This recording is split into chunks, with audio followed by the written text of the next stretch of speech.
সর্বশক্তিমান জয় বাংলা, জয় বঙ্গবন্ধু। মুসলমানদের জানা আসসালামু আলাইকুম। ধর্মবর্ণ সকলের প্রতি আন্তরিক শুভেচ্ছা, অভিনন্দন, মোবারকবাদ।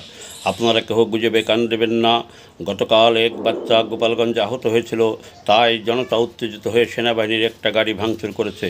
গতরাতে সেনাবাহিনী আরও এসেছে, কিন্তু যে গুজব শোনা যাচ্ছে এটা ঠিক নয়।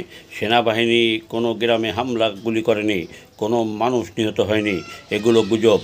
শেখ হাসিনা 5ই আগস্ট ক্ষমতা ছেড়ে দিচ্ছে, অন্তর্বর্তীকালীন সরকার গঠন হয়েছে। তারা যথাসময়ে একটা সুষ্ঠু নিরপেক্ষ নির্বাচন দেবে। দেশের মানুষ যাদের ভোট দিবে তারা দেশের ক্ষমতায় যাবে। গোপালগঞ্জ নিয়ে যে গুজব ছড়ানো হয়েছে, সেনাবাহিনী নাকি গুলি করে অনেক মানুষ মেরেছে, এটা ঠিক নয়। তাই আহ্বান জানাই, যে গুজবে কান দেবেন না। এটা বাংলাদেশের সেনাবাহিনী, পাকিস্তানের সেনাবাহিনী নয়। বাংলাদেশের সেনাবাহিনী দেশ মানবতার সেবক। তারা মানবতা বিরোধী, দেশ বিরোধী কোনো কাজ করবে না। সকলে ভালো থাকুন, গুজব পরিহার করুন, দেশের মানুষের কল্যাণে কাজ করুন, মানবতা বজায় রাখুন। গুজব ক্ষতি হচ্ছে সকলের এবং দেশের। গুজব করে করেই আজকে অনেক ক্ষতি করেছে। তাই কেহ গুজবে কান দেবেন না। যেটা সত্য বাস্তব জানুন, ধৈর্য ধারণ করুন।